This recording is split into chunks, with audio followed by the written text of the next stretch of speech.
Hej, živijo, Meta tukaj. Danes bi pa govorila o videih za socialna omrežja in o strahu pred zavrnitvijo.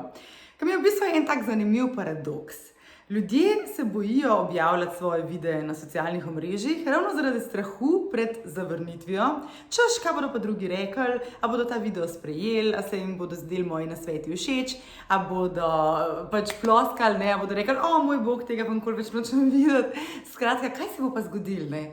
In tako, ko se mogoče tudi ti zdaj bojiš kakšne zavrnitve, na ta način ne delaš tega video marketinga, ki si ga želiš, evo, ampak a nisi mogoče že ti tisti ali pa tista, ki je v prvi fazi, takoj na začetku, zavrnil ali pa zavrnila samega sebe.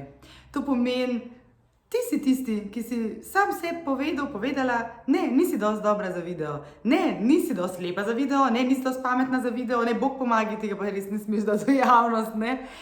To pomeni, da smo največji sovražnik ravno sami sebi.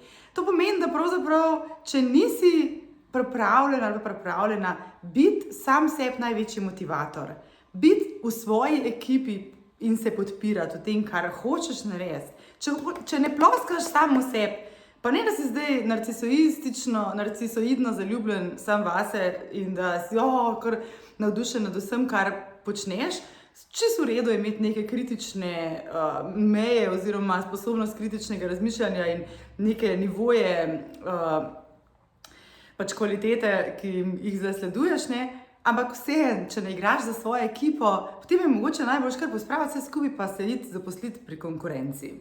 Evo, to bi bila tista stvar, s katero bi te danes pustila, da razmišljaš mogoče o tem, a si svoj največji podpornik, a si tisti, ki navija za svojo zmago in a si tisti, ki prvi samemu sebi reče, ja, jaz glasujem zate. No, evo, toliko o tem za danes, se vidimo, čau!